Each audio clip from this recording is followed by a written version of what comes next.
There was a specific story about a running back that got in trouble after trouble after trouble, and he kept having to bail him out and bail him out and bail him out. And he was like, only reason why, got me over 100 yards every weekend.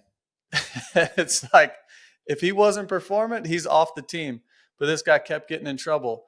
So to that point, if Hayden's not winning, of course he doesn't get away with a lot of this stuff. But he's going to continue to get away with it for as long as he races, as long as he's winning. JB and AC, the energy was awesome. Those two are just like really finding their groove. 4 straight overall wins. $100,000. Adam Cianciarulla. Checkered flag and Justin Brady. Has won 2019 Webb Motocross Championship. He's gonna do it to become the oldest winner in the history of Supercross.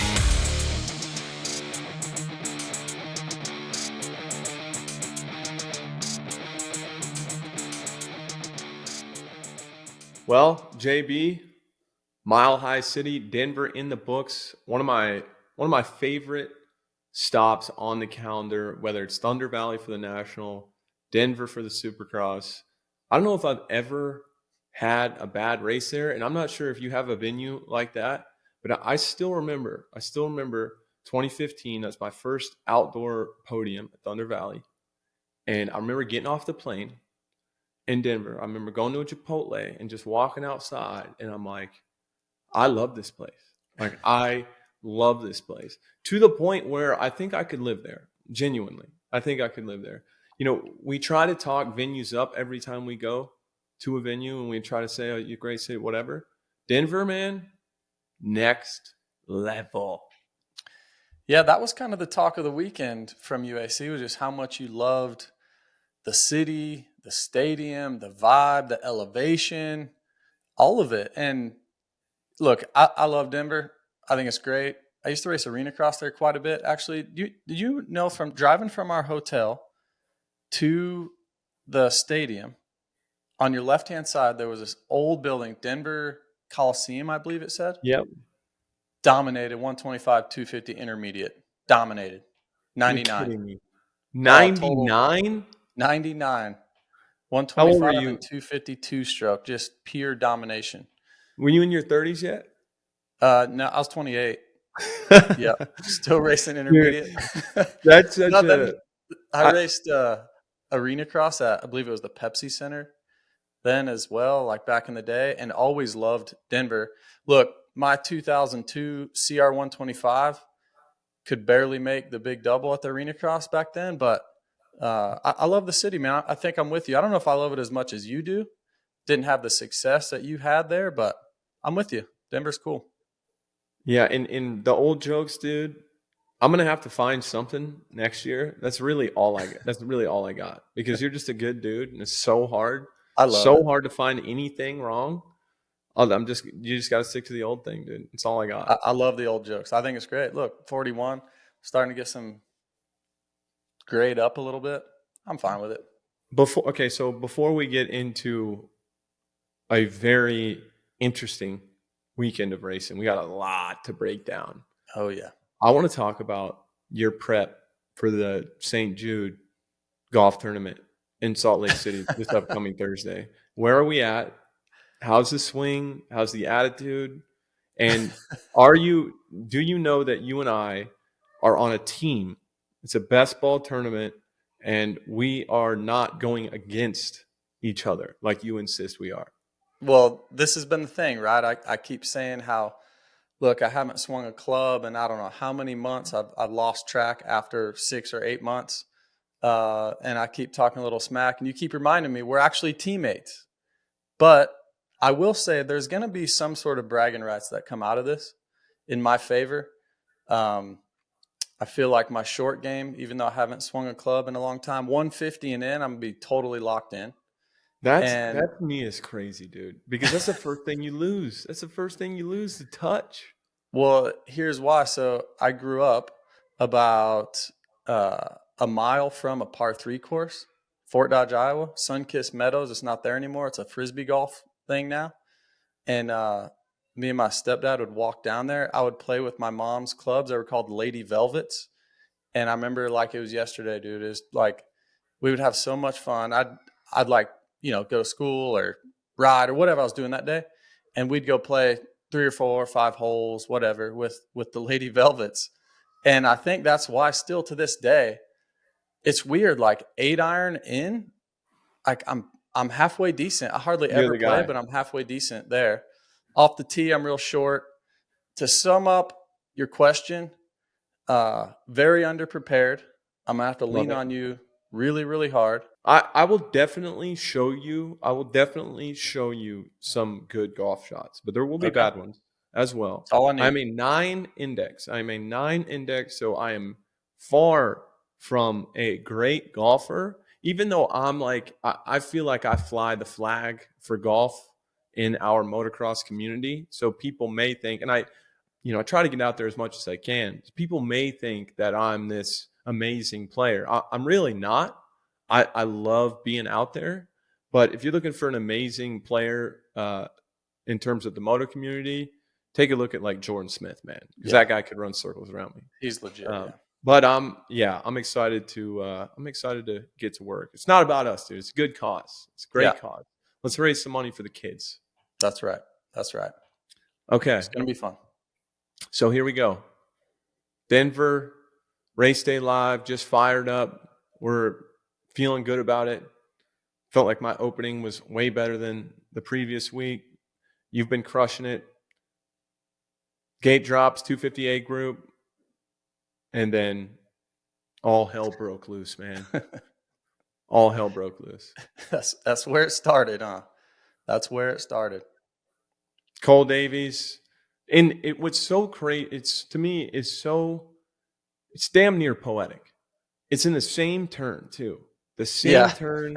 Cole trying to throw it in on the outside. And I think the practice move, and let's pull that up and break it down. But I really think that it was more on Cole. I think he missed the top rut with his front tire, pushed the front end. But Hayden was still close to him, right? He may have been trying to flex on him just a little bit there. But yeah, typically I would try to stay away from my teammate in a similar situation in practice. Justin, I don't know how you feel about this. Yeah, I mean, look, I mean, we kind of have to go back to we're at elevation, and here it is right here. But we're at elevation, and they did 2 gate drops. Typically, they just do 1. They did 2 this weekend because of the elevation. Bikes are a little bit slower. So all 3 Star Racing Yamahas are out front. And then they come right here. Hayden's in the lead right now. Look, this is just practice. We're just kind of chilling first lap. And in my opinion, we said this on Race Day Live. You and I both did, AC. Davies was just a little too eager right there. First lap, wanted to get out front, maybe wanted to get some clear track, but he was just too eager. Hayden has the line right here. He's just kind of chilling going into the turn, and there was no reason for Davies to throw it in like that, especially the first lap. And so we kind of moved on from it. We're like, I mean, think it's more Davies right there. You can maybe, I don't even blame Hayden. Not even a percent for that one, right? No, and look, I mean, I don't want to come down on Cole Davies either. Let's pause it right here for a second. I don't want to come down on Cole either. I mean, he's 17-year-old, was coming off 2 wins in a row. I mean, he's setting the world on fire. Easy to be confident like that. And he wants to be the big dog on the team. There's no doubt there's got to be a sense at Star Yamaha that everybody on the 250 side is overshadowed by Hayden. It's got to be that way. I'm not sure within the team, I'm sure that's not treated like that, but just the whole aura around the situation. But so he just got a little overeager. And honestly, in a similar position, if I'm Cole Davies, and that is I'm battling Cooper Webb for a championship, and I throw it in on the outside, and Coop just kind of like hits the brakes and lets me go. It's a small thing. It's a very small thing, but you don't want to give, like, in a way, you feel like just that little moment, you start to feel like, oh, maybe I can get away with some things. And that's just not been Hayden's deal from the get-go. Is he came in, set the tone right away as soon as he went pro. If somebody's going to get into him, he is going to finish it. And it makes life a lot easier. So I know it's a teammate, and maybe on a day I was feeling really nice, I would just let somebody go around the outside like that. But it's not like Hayden went up into that top rut. He was just following the line on the Yeah. inside. Yeah. Now, what if it worked though? We haven't really talked about this. What if Davies goes in there and just drills that rut, has so much lean angle, and rips the outside around Hayden AC? What if it worked? What if it worked? Yeah, I don't I know. mean, It's we can it's what more if all day, but I'm just sitting here thinking it wasn't that far away from working, but you can't take that risk, I guess, right there. And yeah, no. it was on him. It was on him, and I think really going back to what I said, I think if it did work, it's just like a small. People may think I'm crazy, but it's just a small little mental victory to me. Like you feel like Yeah. you can lean in on Hayden, even though it's the first lap of practice or whatever. You feel Mhm. if Cole feels like he can just lean in on Hayden, and Hayden's going to be like, yeah, man, go for it. Like that's just not. I don't know, man. If it was like I said, if it was me and it was Cooper Webb on the inside, no way Yeah. am I trying it. But maybe if it's Chase or Kenny, because I'm tight with them, Yeah. maybe first lap of practice, maybe I do try it, right? But the Mhm. situation, it requires more awareness than that, and that's just not Deegan's personality. It's just he's never going to let anybody get away with that.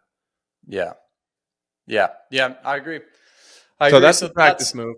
that's where it started. And Hayden was fast in qualifying. Julian Beaumer qualifies fastest, looked unbelievable all day long. So good, man. He Especially in looked the whoops. unreal. Yeah, crushing the whoops. And Jason Wygant was with us this weekend. He was down there interviewing the fastest qualifiers, and Julian seems so locked in, like programmed, locked in. I'm coming here for one reason only. That's to be the fastest guy here and to win the race. So leaving qualifying, AC, I was kind of like, man, if Beaumer can get a start, Maybe the guy. you guys might not see him. I did, and I thought the way that he's typically pretty neutral on the bike in the whoops, and I thought, something we've been talking about how Juju's better on hard pack, and I love how he made a little bit of adjustment in the whoops by getting, and you can get away with this in a whoop section like that's blue groove. He just, moved his butt back just the tiniest bit, and I thought that's what was really giving him that forward drive about 4 or 5 whoops in to get out of him. Because he really was like starting to pick up speed coming out of the whoops. I saw him even overshoot that triple a few times after. And I do think that for Julian, look, I don't know for sure if Hayden's going to come back next year on a 250 and defend or whatever. But even going into outdoors, going into the playoffs, I think for Julian, and I know even on the podium he said congrats to Hayden or whatever. But yeah, I feel like, we talked about it after Seattle. Juju saying that Hayden has one coming, and we just never saw it. No. We never saw it. And I really, of course, I'm not looking for Juju to go out there and clean him out or anything, but like you and I were talking about, it might have been off air. I feel like he's got to do something. Like he's got to kind of alpha the alpha in a way if he's going to have a chance, because we get down to the playoffs, one to go, and they're going at it for the title. It's like Hayden's going to, think about this moment and be like, dude, I got you. Yeah. And if he says anything again, right, on the podium or whatever, Hayden's just going to be like, yeah, he said that before. Never does anything. So, yeah, I'm with you. I wish I would have seen some sort of, like you said, not a takeout, but some sort of a win. Obviously being fast in qualifying is one thing, but actually winning the race and showing that, hey, he has one coming, whether it's a takeout or me beating him on the track. We just, didn't really materialize. And look, the season's not over yet. Could win next weekend, but then Hayden could say, doesn't matter. I won the championship. So in saying all that, though, what a leap Julian took this year, right? I mean, winning his first race, being this fast, being this confident. To me, going into next season, he's obviously one of the favorites for sure. Whatever coast he's on, he's one of the favorites. Absolutely. And I think it's so funny to me how it's just the way we do it, man. Like he came out so hot. Nobody thought. I feel like he would have been, a podium guy, a top 5 guy, maybe have an outside chance at a win if everything went right for him. But I did not expect him to come out like he did, and I feel like a lot of people didn't. But as soon as you come out and prove that you can do that, that's the standard. And that's why we have conversations like this where I'm like, where I can hold Julian because he's so good. It's like you got to hold him to a high standard. But I do think in general, his mindset, I think even talking to him, I've talked to him just a couple times off air, and he seems very even keeled, very mature for his age. He seems like somebody that's not 18 or 19, seems like somebody that's 25, 26.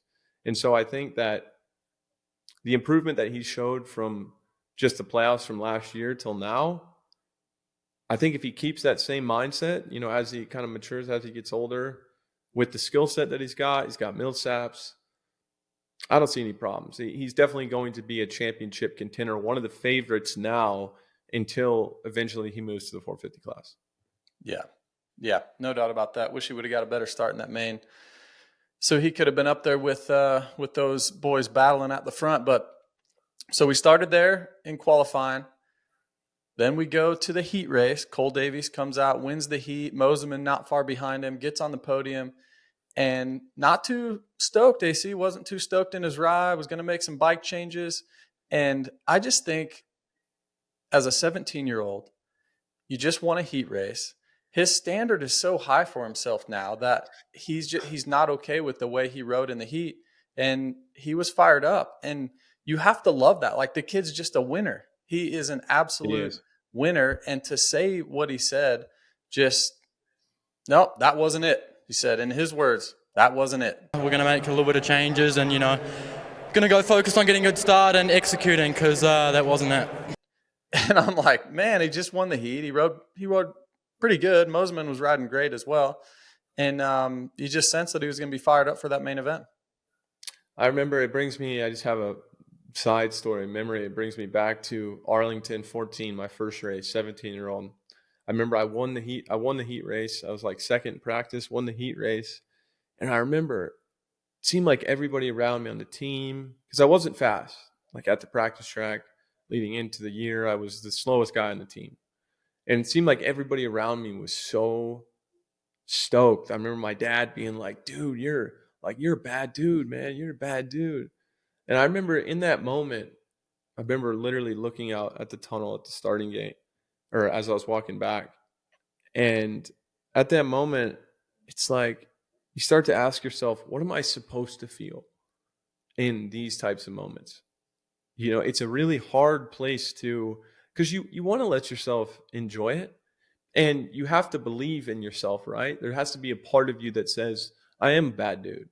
Or, that has to be underlying the whole time. You got to know that you're it. You're the guy. But then, especially as a young guy, having to kind of trying not to get complacent. Like, I always found myself in the similar situation as Cole. Let's say I'm there. I always found myself being too hard on myself because I was so scared to get complacent. Yeah. And I think that at times that hurt me. I think at times it would have been better for me to just be confident, be a little arrogant, but obviously to each their own. But I mean, back to your point, I think that Cole, and even us talking with him, we talked to him about Seattle. He's been around. There's like this simplicity in his approach that I love. It's nothing. He's not reinventing the wheel. He already has you really watch the guy ride. You could slow-mo his entire main event, and you're hardly ever going to say, oh, he's not on the balls of his feet, or his outside elbow isn't up, or his hips aren't turned with the corner, or anything. So he's just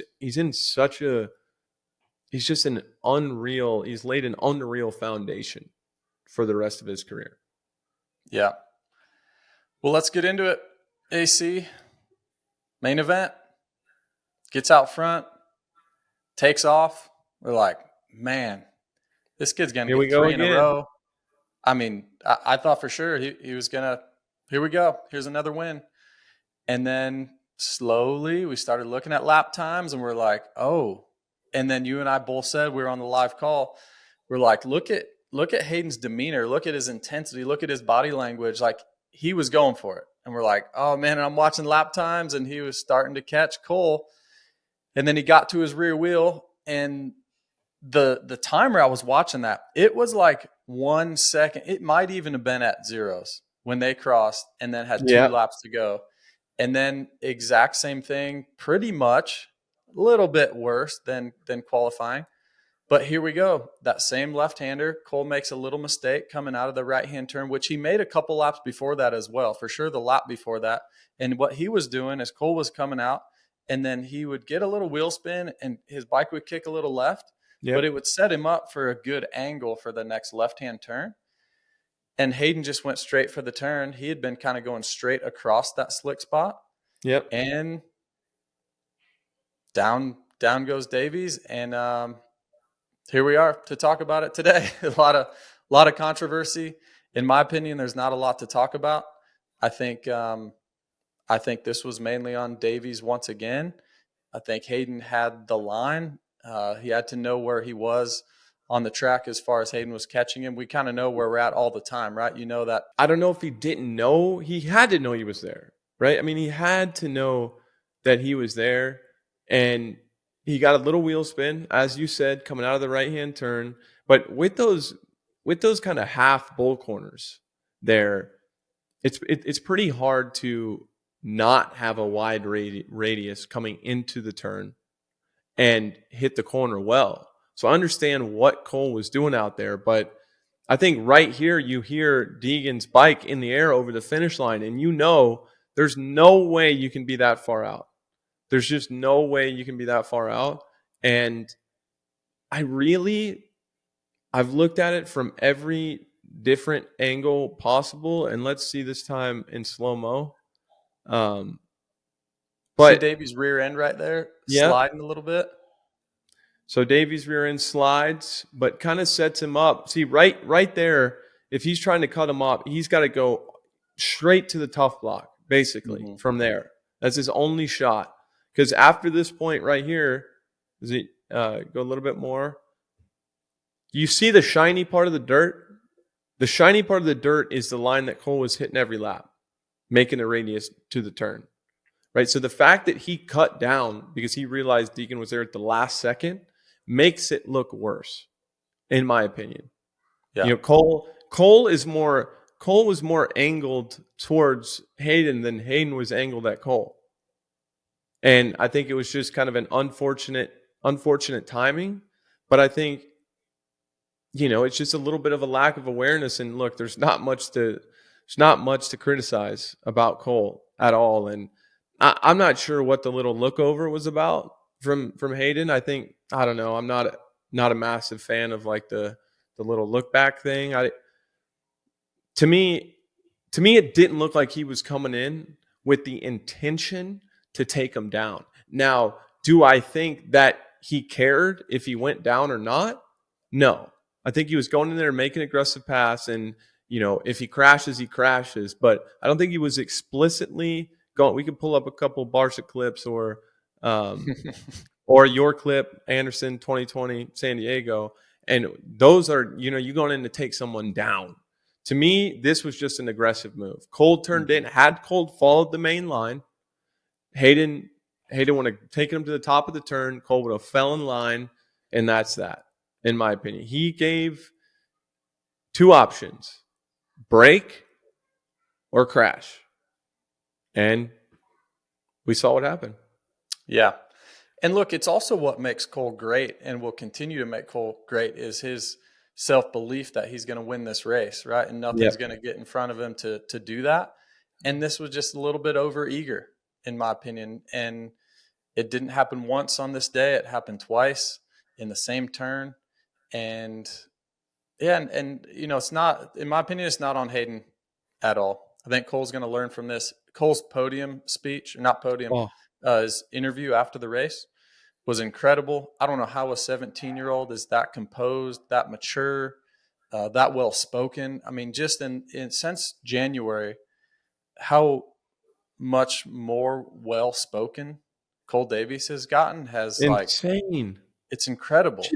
Honestly, So, yeah. everything. Yeah, go ahead, JB. No, I just think overall he's going to look back at this one day and smile and say, you know what, I learned a lot from that. And he's doing everything so well on and off the motorcycle. He made a couple mistakes in one day. Both of them were just going for it, wanting to get around Hayden in qualifying to get some clean laps. Maybe send a message to Hayden that, hey, I'm here to win another one, a third in a row. And then when you have 2 laps to go, he's leaning into him a little bit. Hayden's got a championship on the line. And, I've heard a lot like, oh, wouldn't you do that for 500K and this and that? And it's not even about the 500 grand. I think Hayden goes on to win this championship regardless of this move.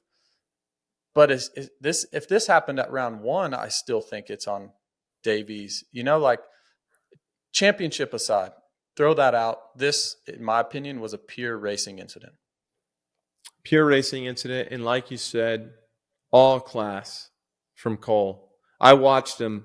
When anybody gets into it on the track, I always watch to see the reactions off the track. I know a lot of guys do the same thing. And Cole came off, handed his bike to his mechanic, took his goggles off, threw them down all at the same time, kind of sat on the backside of the berm. And that's when the 450 guys were coming through to go pick their gate. I saw AP Plessinger over there consoling them for a while, which I thought that was so cool to see. I really did. AP, no better guy. These guys right before they go race, they're locked in, focused, and for these guys to go out of their way to, console. You see Dylan Ferrandis there as well.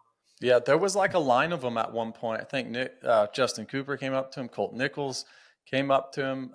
It was like a line of 450 guys just saying, who knows what they're saying. I can only assume just, hey, man, hang your head high. You're doing, all the things that you would say, right? And I said this to somebody, I think it was earlier today, that Cole Davies is going to remember that moment for a long, long time, maybe the rest of his life, because he's going to go on to have so much success.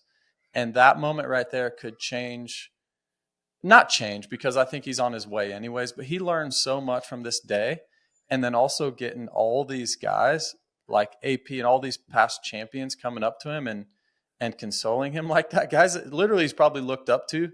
I mean, we forget that he's only 17. So just probably last year he's looking at AP like AP's the man, So cool moment for our sport, cool moment for us sitting up in the booth, right? I see watching this. I mean, it's a moment that is obviously you go from hero out front to sitting on the backside of a berm tearing up, and then you have a lot of your heroes coming to console you, So thought it was a cool moment. Then he did a great interview after that, and I know both of us are big Cole Davies fans, probably even bigger now. Bigger now, and man, I don't want to overreact, but I've been talking about how every time Cole wins, he's going to get harder to beat. And Hayden Deegan may have just made Cole Davies an even bigger monster. Dude, because as you said, you're 17 years old. You're this close to winning 3 in a row.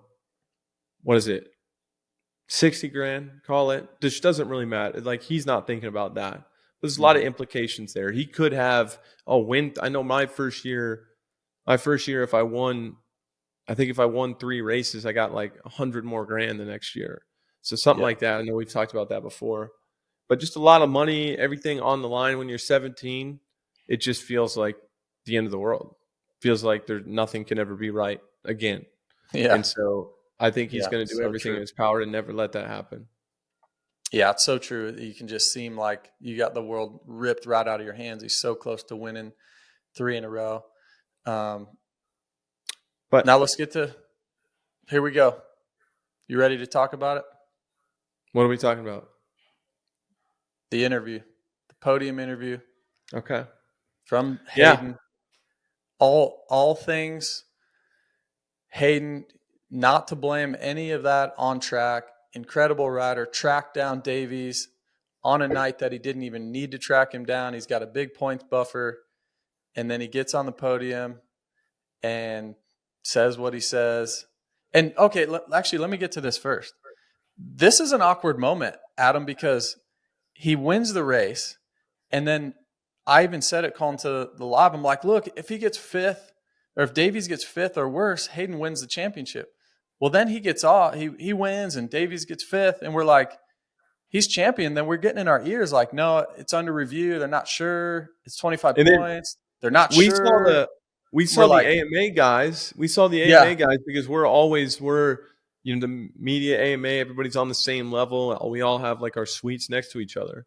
And we saw the AMA guys. We literally took our headsets off and saw those guys in the hallway, and they were all trying to figure it out. So that was a crazy moment. it was a wild moment. They're doing math out there. And it's, okay, if this many seconds and this, and they're just like fully doing the math, and we're like, wait, surely he won the championship. And they're like, well, maybe if Cole, I don't know. It was a wild moment, and I can only imagine for Hayden, you want to come off, and AC, you won championship. You want to come off and like win the race and celebrate right away, right? Oh, yeah. You don't want to come off and be like, wait, did I or didn't I? What's going on? And it was like 5 minutes of pure confusion from everybody. And then he obviously celebrates and wins it. But talk about that moment a little bit, AC. That's like, it's a little bit of a bummer maybe for Hayden, right? To like, wait, really? I didn't win it? I think it is a bummer, and I could have swore, and I can't say 100%. I could have swore I saw him because when he first got there, took his helmet off, I saw his team saying, like, showing him the championship shirt, like, oh, you won. And he was kind of, then you could tell like he accepted that he won. He was stoked.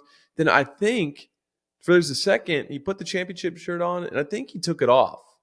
Like, so it was just it was a weird moment because, of course, you would never want to completely let yourself believe that you won the title, and then have that not happen.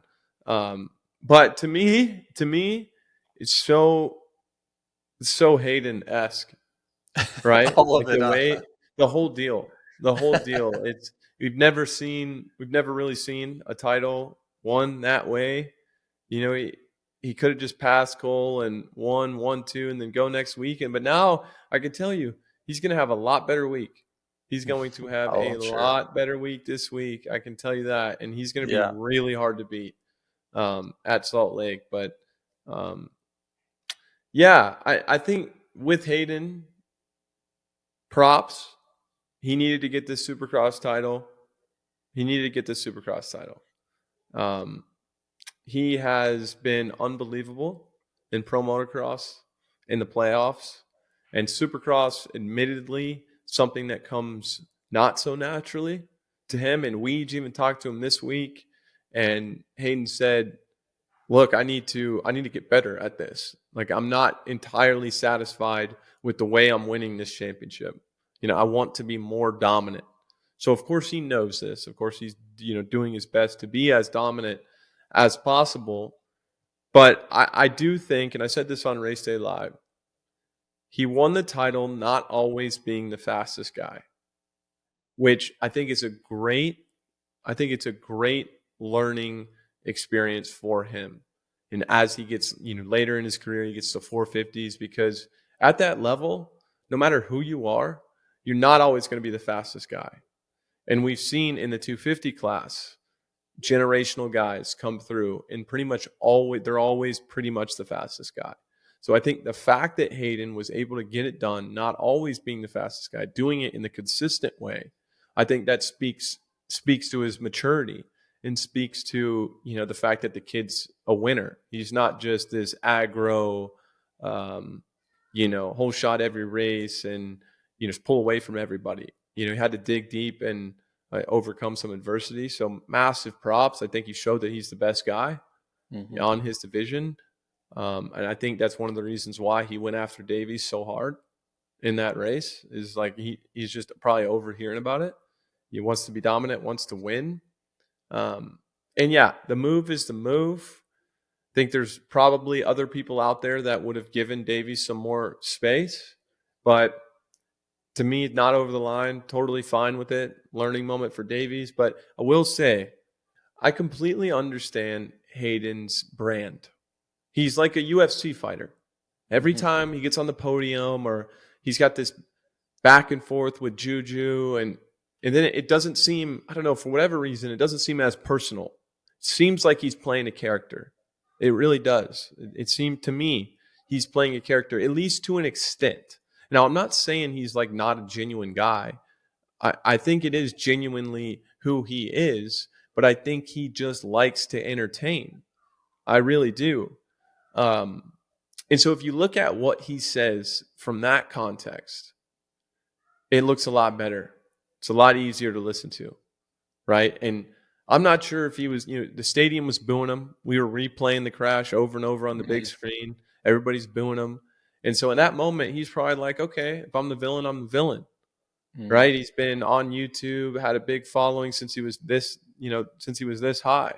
So he knows criticism. And I think it's easy when you put yourself out there that much to feel like the world's out to get you. Everybody's coming for you. And I think he leans into that. I think that's what gives him his chip on his shoulder. I think that's why he works so hard. He rides the way he does. And I think it's something that he leans into like for performance, basically. Would I be so? Go ahead. No, I was going to ask that because in my opinion, so basically he said on the podium, I'm sure everyone listening or watching this has seen it, but yeah, man, this means a lot to me because people doubted me all the way. They telling me I was all hype coming into Supercross and Motocross, and they just mad that I'm him, and they got to deal with it. If you don't like it, you can suck it. Honestly, hey, we the champ now, and let's go, baby. Basically, said all the doubters and stuff they can suck it. But from my point of view, I'm like, I've never heard anybody doubt Hayden Deegan from the time he was super young. So I just wonder if it's a motivational tactic for performance, kind of like you said. And I'm sure there is on social media, some guys DMing him or writing, oh, you're not as good as you think you are, whatever, right? And maybe that's motivating. And what's the saying? If you're not getting cheered for or booed, then you got an issue.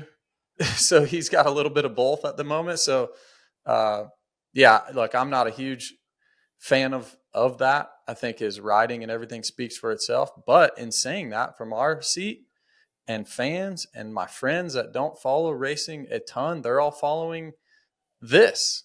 They love it. Hayden Deegan. So yeah, it's working. It's absolutely working. Whether you love it or hate it, a fan of his, not a fan of his, I'm kind of here for it. And every time he gets the mic, I want to listen. And it's just like if you're not a fan of Floyd Mayweather or Conor McGregor or whoever in stick and ball sports or whatever it may be, love him or hate him, he's going to get the views. And it seems like in this day and age, that's what we're kind of after. And it's sort of must-see TV. And I just think, and as we wrap this point up here, because he has been such a big fight, I actually didn't even, that little backstory, I didn't even really buy the Deegan hype at all. And here's why. It's because he was so heavily branded. Mm-hmm. And people might think that's like ironic coming from me. But I just didn't buy. Not that I only saw him ride like a couple times. And I thought, well, he'll be a pro. He'll be pretty good. Like, I don't see this massive, this guy coming in and just going to set everything on fire. But of course, he proved me wrong. He proved me wrong when he went to Anaheim 2 in 2023. I think he got 5th at the SMX Next. And even then, I'm like, God, I don't see it. But when he needed to step up, he stepped up and proved me wrong. And I was happy to be proven wrong. But just because he's been so heavily branded so long, I think you get those negative comments. And JB, I don't know if you've been here before, but I certainly have in points in my career, points in my life where I could have 200 comments on my, most of these times are like when I'm feeling insecure, when you're having bad results and you're searching for something. There's times, especially when I was younger, you could read 200 comments and 175 of them can be, you're awesome, dude. Like, you keep doing what you're doing. And then the rest of the guys, those few comments, it's like the bad ones, the negative ones, they stick out in our minds. And we attach that to like what we think people think of us. And you can go two ways, and that's just how the human mind, I think, works to an extent. It's what you do with that information that makes you, I guess, strong or weak. But I think that for Hayden, he sees that no doubt, undoubtedly is 80-20 for him. 80 positive, 20 negative. He takes that 20 and he's got the personality type where he's like, that's all he focuses on. Yeah. And that it works for him.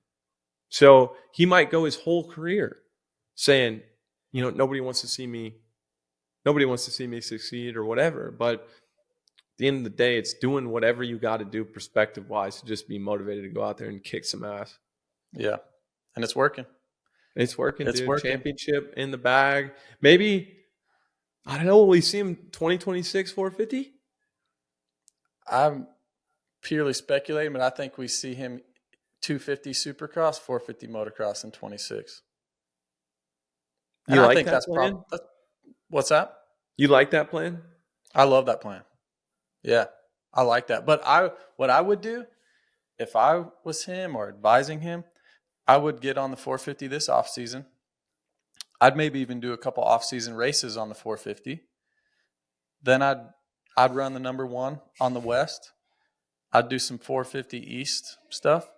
He's going to have hype, but there's also a way out of that hype. Like if he doesn't go perform and doesn't do what he is expected to do, in his mind, he can say, look, I'm just a part-time 450 guy. I've only got a couple weeks on the bike. But in those moments, you're going to learn so much about how the motorcycle responds on a Saturday night. The track's totally different than a 250 main event. That last 10 minutes, AC, we've both lived it. You don't ride tracks like that unless you race on a Saturday at a Supercross. So I think some off-season 450 races, some 450 opposite coast stuff next year, and then go 450 motocross. That's the plan. What's your thoughts? I think you have a great point in terms of the hype, kind of making that diminish a little bit. I think no matter what, he's great. He's going to have a great career in the 450 class, but there's going to be a learning curve. Mm-hmm. And he is going to have the biggest target on his back of all time. Can you imagine what he's going to say at the press conference at Anaheim 1? Whether that's 2027 or what. Like, people in the 450 class are not going to take kindly to, I'm here to run this shit and take it over. Right? So there's going to be a learning curve. But in terms of the hype, I think that going back to what I said before, I think he likes it. So personally, if it was me, I wouldn't like to race an opposite coast. I didn't like kind of going back. I wouldn't want to go race a 450 and then come back, race a 250. But either way, I do think outdoors is a better option. Go to outdoors. He's naturally a little bit more gifted there. It's been great in the playoffs. Do that. Come into 27 and be ready to go. So, congrats to Hayden. 250 West championship. Got that down. Nothing left to win in the 250 class for him besides the East title. He's won it all. He's won it all. Pretty impressive. Speaking of winning it all, Cooper Webb, he's getting closer. Yes, he is. 9 points. And what a gritty performance. Look, no one really knew he was sick. I didn't know he was sick anyways. I hadn't heard that at all until after that 450 main event. And the intensity that he brought to those first couple laps in the main event was like, wow. That guy probably doesn't even tell his wife he's sick. He probably doesn't know. It's insane. He's always done that. And I almost feel like that's kind of old school now. Yeah. Like for guys to hide stuff. I feel like it's more normal for people to kind of disclose, especially with and that's a whole nother topic. We'll get into that another time. But like with the sports betting thing and all that, like kind of having to disclose illnesses and all this that would affect money lines. And I don't know. But regardless, you're totally right. And to be sick at elevation, yikes, dude. Yeah. I'm not feeling. That's brutal. His lungs had to be on fire. Mm-hmm. Yeah, and look, Chase was just on another level all day. He just was. That track suited him so well, and he was over a second faster than everybody. And it was one of those days where you and Adam were sitting there talking through qualifying on Race Day Live, and we're like, it's like poetry in motion. No, Man, I just like it he's the really best is. Supercross rider in the world. It's just so fun to watch. It's also why in times like a couple weeks ago in Pittsburgh where we're like, man, why'd you go to jumping? You know, it's why we asked the question. Dude.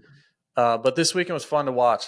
I mean, his corner speed. How about his turn speed after the finish line in the main event? You and I looked at each other. No. Our jaws are just on the floor. It really is the amount of roll speed, and he said it a couple times. I could tell when Chase is gelling with it. I mean, he looks like he pretty much gels with every track when he rides, but there's this level of it's almost like he's more patient. I think he's more patient, especially coming into the turns. I think when he is a little bit, it'll be hard to tell with the naked eye because the guy looks good all the time. But I think when he's really feeling it, he's so like delicate with the gas when he first gets on the gas, and that back end doesn't step out on him. Sometimes when he's uncomfortable, I think he gets on the gas a little too hard and can spin out a little bit. But yeah, I think it was a track that was set up for him. He told Haley after practice that, you know, the turns kind of allowed him to carry his, you know, roll speed. And of course he was unreal in the whoops. And yeah, I mean, what else can we say?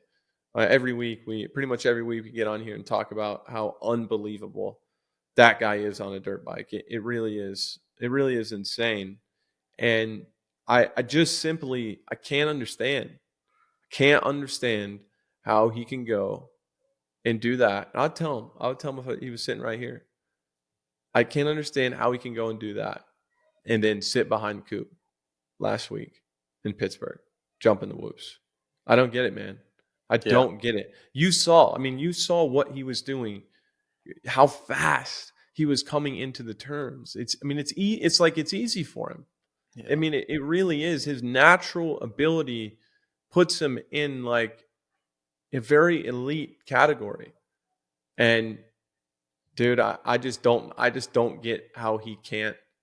I don't get how he can't do that last weekend. Yeah, he made it look so easy. I don't know if he put a wheel wrong all day, except off that triple. He did get some wheel spin in qualifying practice that we missed, but I did see some video afterwards that he had a big scare off of it, got some wheel spin, almost went over the bars. But yeah, all day long, man. He looked so good. His whoop speed was incredible. The bike looked like it worked really, really well. It would pick up speed through the whoops. Like, look how straight that thing goes. It was fun to watch. And this turn, he stood that turn every lap with that small rut right there with a ton of roll speed. It was one of those weekends, AC. It was really fun to be a fan. Yep. And one of the things, Chase runs his bike a little bit softer. In Denver has these acceleration bumps in these ruts. You see right there, you see how connected his rear tire is to the ground. For instance, here, same thing for me last year. Of course, a completely different level of speed. It was very easy in a rut with bumps. If the bike's stiff, it's super easy that thing to start either hopping up on you or deflect and go outside of the rut. So for him to have confidence that he can be on lean angle right here, get on the gas, and the back end is going to stay planted, stay in the rut. I know he's pretty much cruising at this point. 10 seconds up, 2 minutes to go. But we've been talking about it for a few weeks now, how these last couple of tracks favor Chase. And I think that's a big reason why. And I think it's a big reason why he was able to flow so much harder than everybody else. It's because that kind of that plushness in the front and the rear, just super connected to the ground, JB. You agree? Oh, absolutely. Yeah, that's a great point and some great footage to break down right there. And look, in Supercross or racing in general, one thing always leads to the next, whether it's a positive or negative. And if he gets some reaction to the rear, even his forks deflect off some of those bumps, then there's less entry speed into the whoops, which is slower through the whoops, which then bleeds over into the rhythm lane afterwards. You can't stay low off the triple, which then he can't go in the right hand. Like, one thing leads to the next, right? And it was just, that's how connected he was to that track. Was He could go through that right-hand turn. His bike would soak up the chop. He could enter the whoops fast. He'd crush the whoops, dead straight. He'd hit these right-hand turns. Unbelievable. And that's when feeling the flow is what we call it. He was feeling the flow lap after lap after lap and just pulling away by almost a second a lap, AC. It was fun to watch. Yeah, it was a flow state ride where I had complete confidence in him the entire time he was riding. It didn't look like any outside thoughts got into his head whatsoever. That flow state only happened to me a few times in my career, but when it hits, dude, you never have more fun riding a dirt bike in your life. Yeah, back up a little bit when he lands. So this is a great example. We talk about clipping a lot, and watch right here and go back a little bit more. So Supercross is a game of inches, right? He takes off from this double. Now you can go forward. And watch, he lands in the exact perfect spot. His bike settles in. If he clips that a little bit, then upsets his shock, then he messes up that turn. But then you're putting too much pressure on the front. Yeah, it's just like he lands in the exact spot with the right radius to the turn. If you land 6 inches to the right or 6 inches to the left, you miss the beginning of that rut. If you land a little bit far or come up a little short and clip, it's when you watch it, that's what we say all the time, right? When you watch certain guys, you're like, oh my gosh, this looks like I would never ride this track. And then you watch a guy like Chase and you're like, oh, where's the gear at? Let's suit up. This track looks fun and it looks pretty easy, right? And that's 100%. The way Chase looked all day. All right, JB, we got a little ahead of ourselves already. Let's go back. Let's check the start out. Coop on the inside of Chase. All right, so Mookie up front, Coop right there, Chase on the inside. Chase has a window. He's got a window on the inside. Coop knows that, so he angles himself off the tabletop, angles himself off that triple coming into the turn to basically land where there's absolutely zero shot that Chase can slide up the inside there. And Chase said on the podium that he was pissed off because he felt that Coop cross-jumped him. And I think, if I'm being real, I've been on both ends of that, I'm sure. You always try to avoid cross-jumping somebody, right? But things happen very quickly, especially right out of the gate. Intensity's high. Justin, what do you think here? Yeah, look, I think Coop has the line, right? I think he's the one in control of how far left he can go at this point. He does come up a little bit short right here. He tags that. And then a lot of times when you tag stuff like that, now his suspension really loads into that next face. And sometimes it can give you a little deflect that you go a little more left than you want to go. I'm not saying that's what happened, but that's potentially what happened right there. Yeah, and look, Chase has a right to be mad, but also you have to look at somebody's track record. And Coop, that's not the way he races. I also just think, look, Coop wanted track position bad. We talked about the intensity on his first couple laps, and he's going to do what he has to do. And then he does have a wheel on Chase, and it's part of racing. Look, cross jumping's not, but shutting somebody down to where, hey, you're going to go double instead of triple here because I'm ahead of you. I really think it's part of it. And then we have to really look at what's at play here. Chase has been faster all day long. Coop knows that. Coop knows that he has to get track position on him. Coop knows he's sick at this point. He knows he's got to make it happen while he can.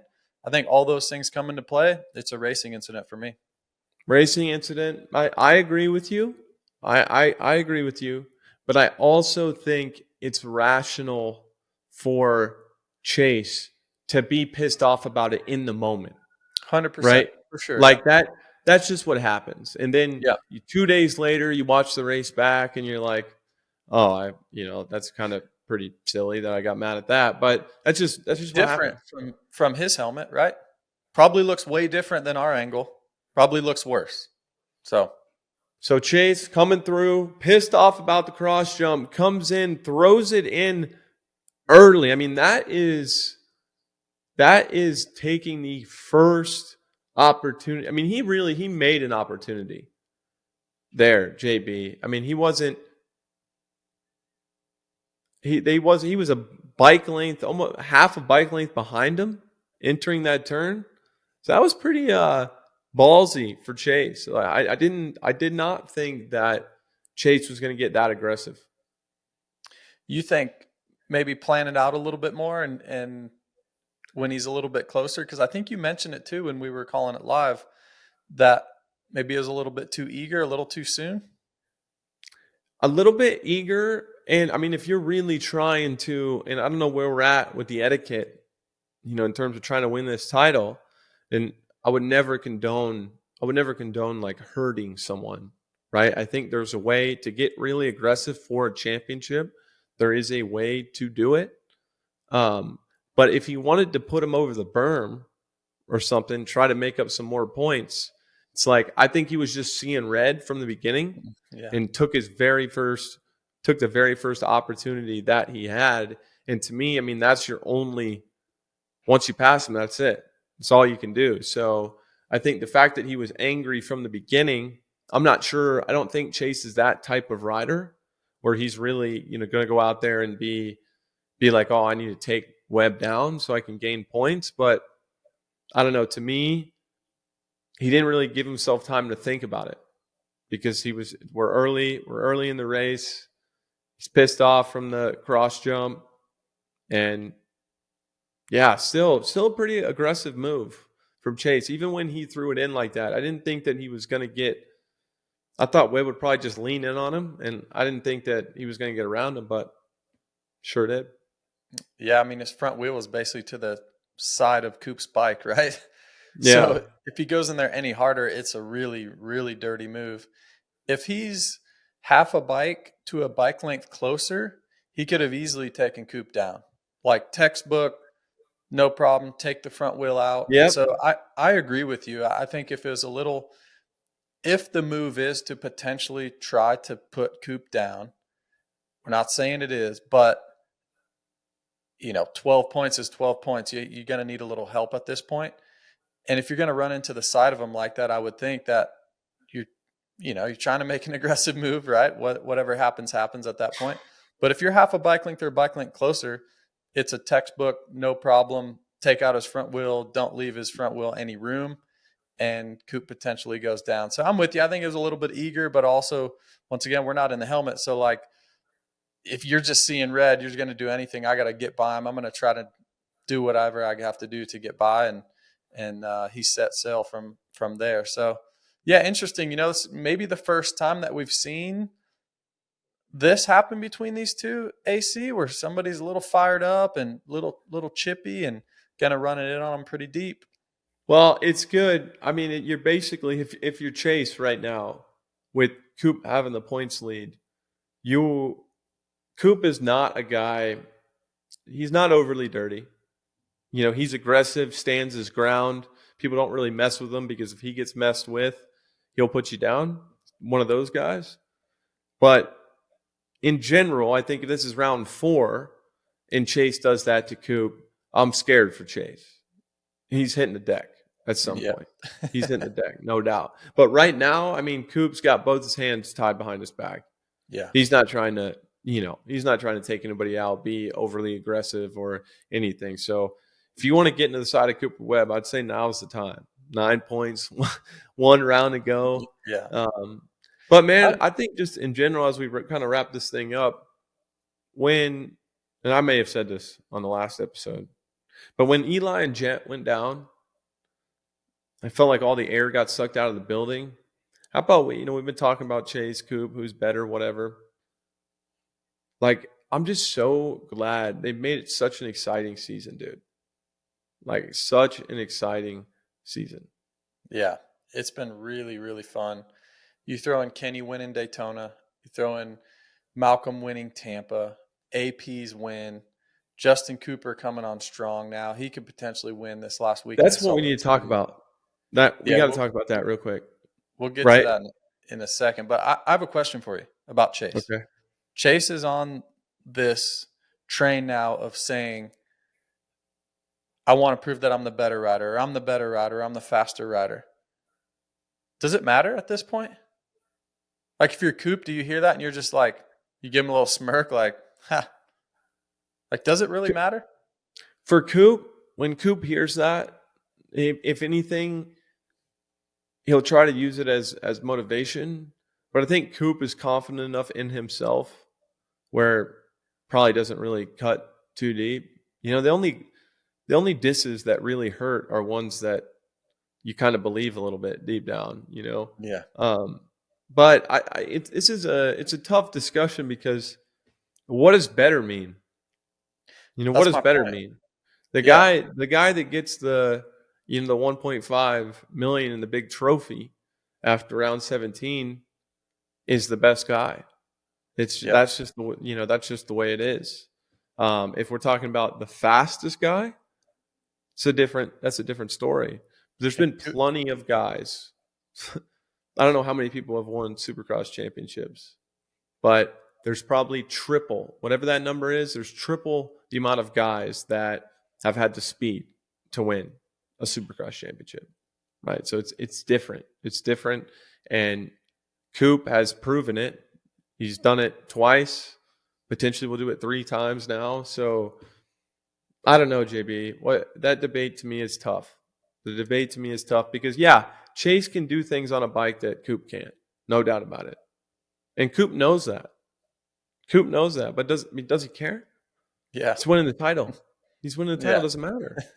And that's kind of my whole point is like, I feel like Coop would probably tell Chase, like, yeah, man, you're an incredible rider. I'm probably not as good as you in a lot of areas, but I've got the points lead and I've beat you a bunch of times this year, and I'm about to take home the championship. So what's it matter, man? Like you know what I mean? Like we could talk about it all day long, but at the end of the day, I think a lot of people would agree that Chase is the better rider, but who's winning the title?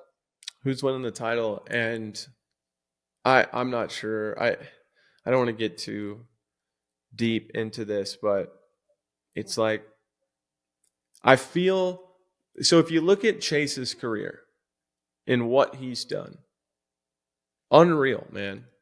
Like so good. He's won at every level. He's won pretty much everything there is to win. But you get this sense he's like in that Eli Jet kind of conversation, that elitist conversation. But you get that sense that he just is missing something. Like he's just a tick off. Like, and I don't know what it is, or else I probably would have been one of those guys. But you feel like he's just waiting for something to click mentally. And sometimes I see it on the track. Even Anaheim 1, he goes out there, leads wire to wire, no mistakes. I see that, and I'm like, that's it. Like, he's that guy. Like, he can beat Jet, Eli any given weekend. And I know he still can. But I think in order for him to win championships when those guys are around, something has to click just a little bit more. And I don't know what that is. But Chase, it's more impressive for Cooper.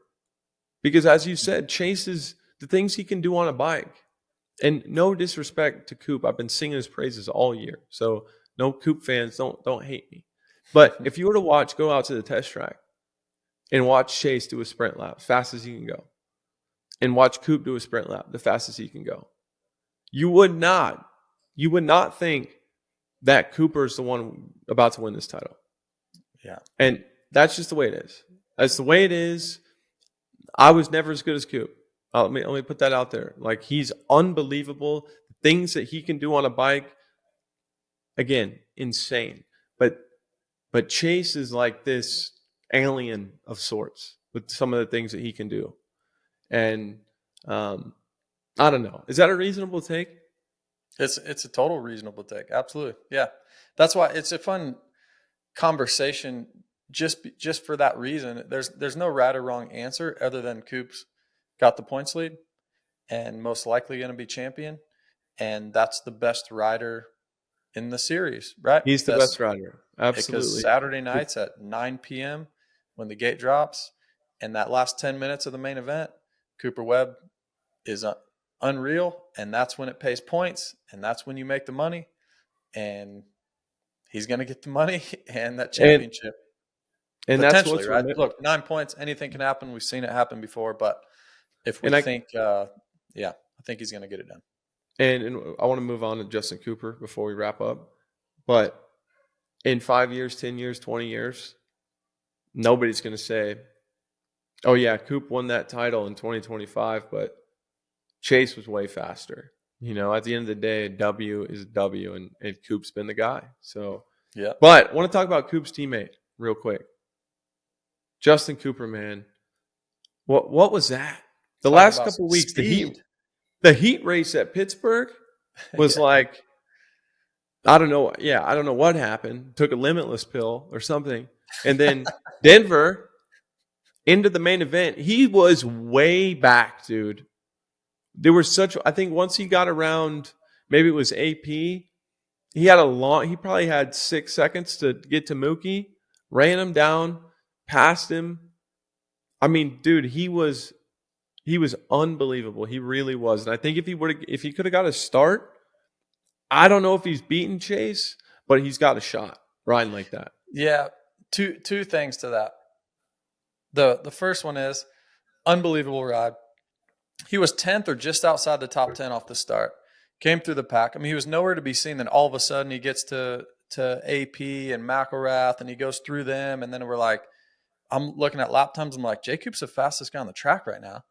And then next thing you know, he catches Malcolm. He goes past Malcolm. Then we're like, no shot he passes Coop. Like, no way. But then, I mean, he was going so fast. It was incredible to watch him sit behind Coop because there's no way he was going to pass him, right? But then also fend off Malcolm for 2 laps. It was like it was so exciting. It was a lot of fun to watch. The second thing to that is, I know we always say this, if he would have just gotten a start. But do you think that this is the question for me? And I'm a big Justin Cooper fan. I think that Pittsburgh heat race unlocked a lot for him. But coming from the back, we've been there before. Coming from the back, you ride loose. Everything's unlocked, right? You turn the brain off. You're riding purely off instincts.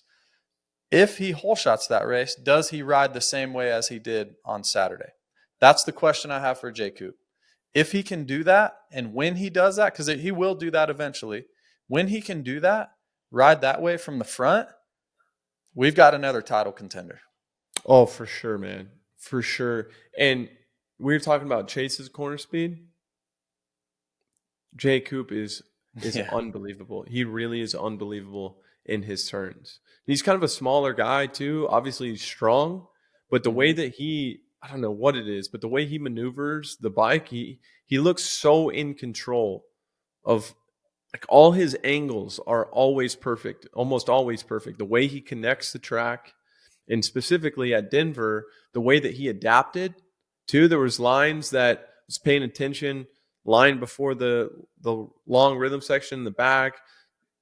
Everybody else was kind of sticking to what they knew, and he was adapting, had way better lines. It looked like it was coming easy. And we're at altitude, round 16, and he looked like he had another 10 minutes in him, dude. Yeah, he did. I'm like, what has this guy been doing? Yeah. So Jay Coop, he's been so impressive, and with how impressive he's been, it really is surprising to me that he hasn't won yet. Like, because the flashes he's shown, he's ridden quite kind of a roller coaster this year. I think in the beginning he was kind of, I don't know, not there but not really there, and then just he would have these kind of flashes of brilliance. And I think we're seeing more consistent flashes from him. Yeah. And the last thing, go ahead. Well, there even last year there hasn't been a lot of people other than Chase Sexton, Eli Tomac to match Jet Lawrence in like pure speed. Justin Cooper is one of those guys. Like, he's been able to match Jet last year in pure speed in Supercross. He did that to start the year. So we've talked this year as well. So when we talk pure speed, he's had it, and he does have it. My only question is, can he have that speed with a hole shot?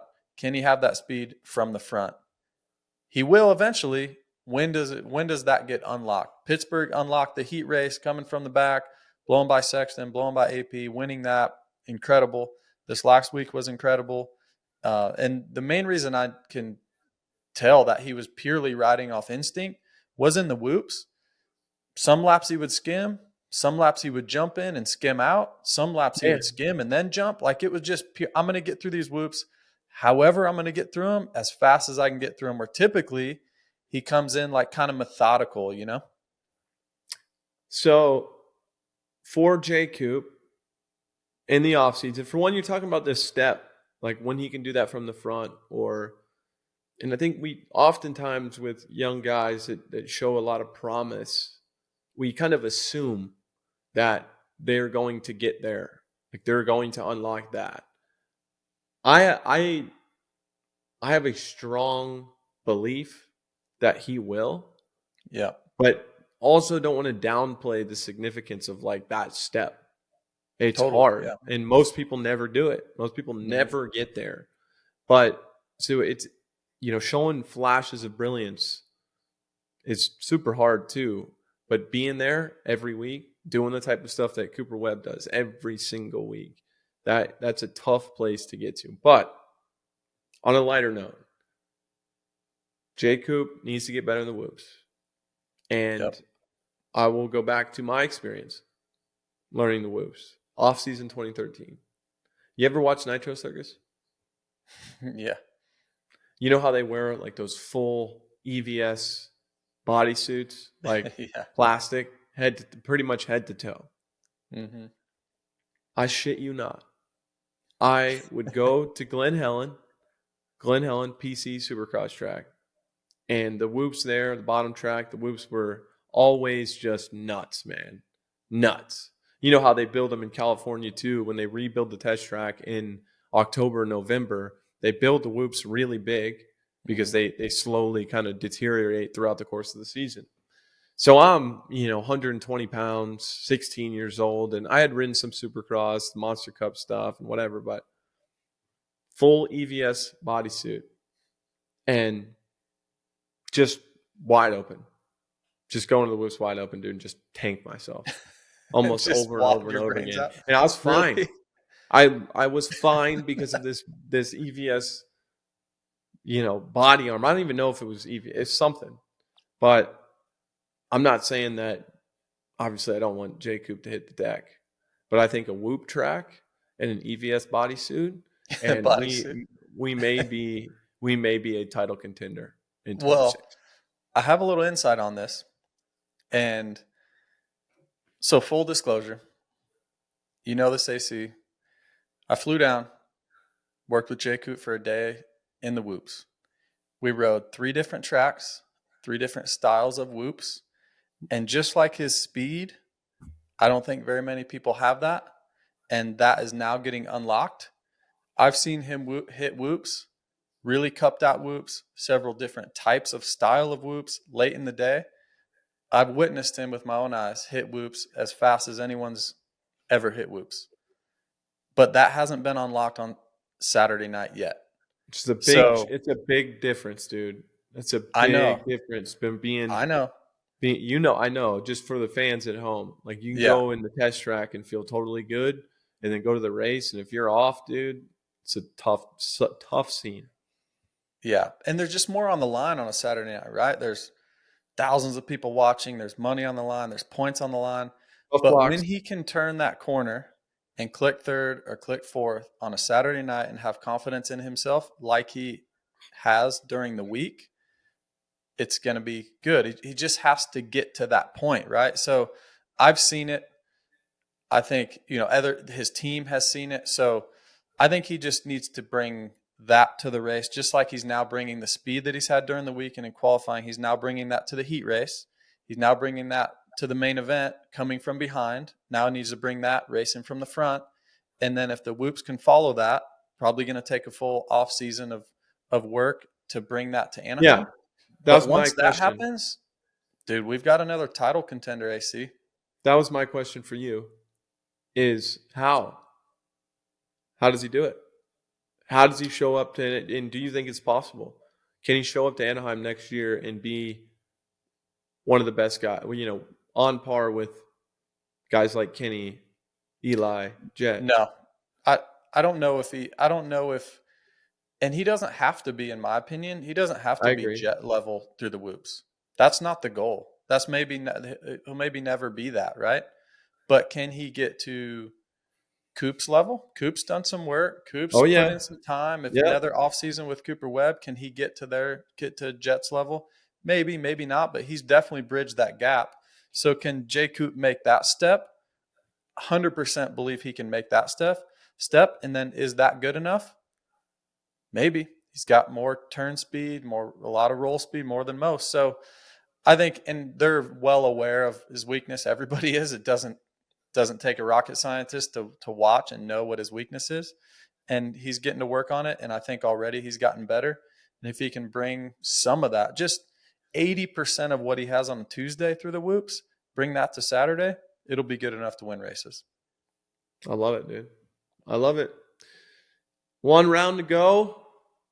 Golf tournament. Dude, it's been a good year. It's been a good year, fun year. Our first full season. Well, my first, but our first together full season. Race day live. JB, it's been a pleasure, man. And it's crazy. Anaheim 1 feels like 4 years ago. It really does, right? It really does. Yeah, it's likewise, man. It's been so fun to sit there with you each and every Saturday, talk through some qualifying on Race Day Live, then sit next to you, call some races. And man, we're just two fans that happen to be halfway decent on a motorcycle, and now we get to talk about it. It's wouldn't want to be anywhere else. 1 to go. Last thing, prediction for 250 East, AC. I know we don't like predictions, but let's talk 250 East. Well, I was just at my buddy Zach's wedding yesterday. Mitch and Bones were there. Zach actually had, Mitch, Bones, PC, big Coors Light people. So Zach actually had like I imagine it was a Coors Light or something. Took the label off and had like Mitch Light on there. Mitch Light. Oh, really? And they had Bones Light. That's and cool. So Mitch and I had a great time. We were crushing it. Amazing time beers? last night. Vibes high. High. I'm a lifelong Cowie guy, and I always try to put my bias, any type of bias that I have, to the side. I feel I'm a reasonable man. But, man, it would be cool to see Hammaker. I understand I was a pro circuit guy, whatever, but I more resonate to his story of the injuries, coming back, and just always, having a good attitude. I think that would be really cool. But obviously it's made the best man win, of course. RJ, Vial, both of those guys are the real deal. So we'll see, JB. It'll be a fun one to call. Yeah. AC, we got a bunch of fan questions this week. Let's dive into a few. Pork, you're hanging out today. Cole's up in, what was he, the Gala? Met Gala? with dude. Jet, hanging out. That's Converge cool. Media, worldwide, wide. Correct. Pork, what you got for us today? First question I got for you boys today is, how do you guys think Bobby Reagan felt about the day as a whole? How did he handle it as a team manager, and how should he have handled it as a team manager? And the second part to that question is $500,000 on the line. Are you guys making this move to solidify the championship between Deegan and Davies? JB? I feel knowing what I know about Bobby Reagan, and he's always been kind to me in passing. I've never really sat and talked to him, whatever. But just like Anstey on the podium in Detroit this year. I heard Cooper Webb on the Pulp MX show maybe a month ago talking about a story about Bobby intentionally like pissing him off, telling him he's not going to even race if he doesn't qualify well. Seems like he kind of lives for the antics, dude. Yeah. I think he's fine with it, right? I think he's totally fine with it. I think he's probably telling Davies to man up. Yeah. Honestly, I'd be blindfolded like throwing a dart at a dartboard right now to know exactly what he thinks. And so, I mean, one of his guys just won the championship, and he's got another one that is probably going to win a bunch of championships. So Bobby Reagan's probably feeling good about his situation at the moment. Are you making that move for 500? Yeah, I don't even think it's for 500 though. That's kind of what I mentioned earlier. Like, would I make that specific move for 500 grand on that night? Yeah, I mean, show me one person that wouldn't. But I don't even think that was a $500,000 move. You know what I mean? Like the Osborne on Savachi, that's a $500,000 move. Yeah. But this one, yeah, this is just racing on a normal Supercross night. I agree. I agree 100%. I mean, it was like a moderately aggressive pass. Yeah. That if you look back in the field and watch the guy in 10th the whole time, probably made the same pass 15 times. Or that's just racing, and people are overreacting, I think, because they want to hate on Deegan because of the podium speech.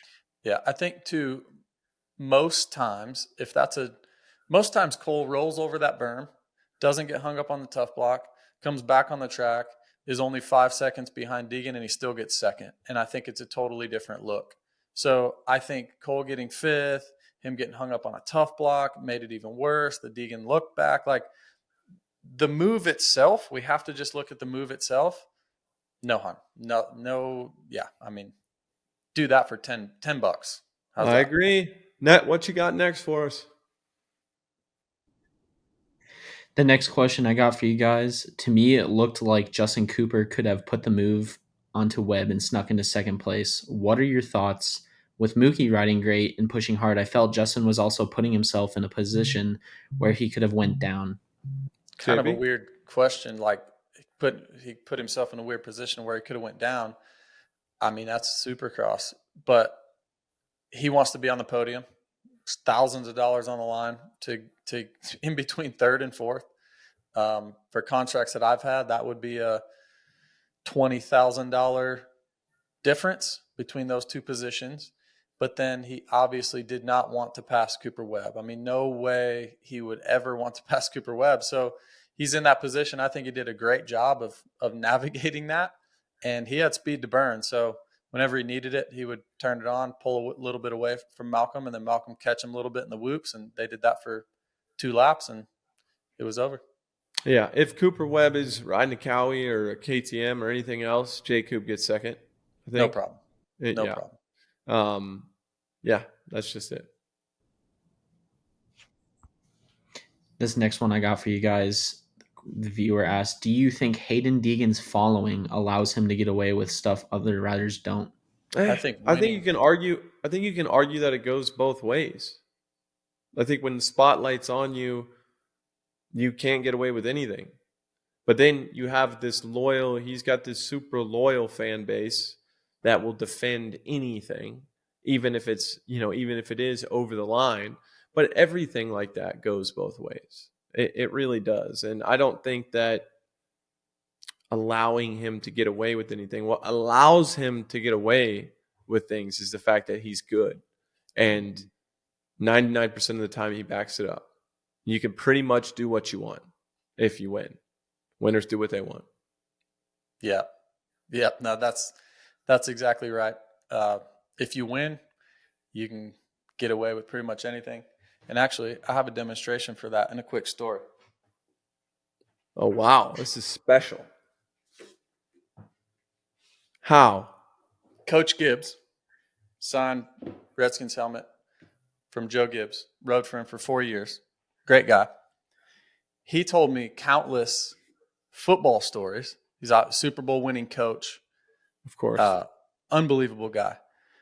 There was a specific story about a running back that got in trouble after trouble after trouble, and he kept having to bail him out and bail him out and bail him out. And he was like, only reason why?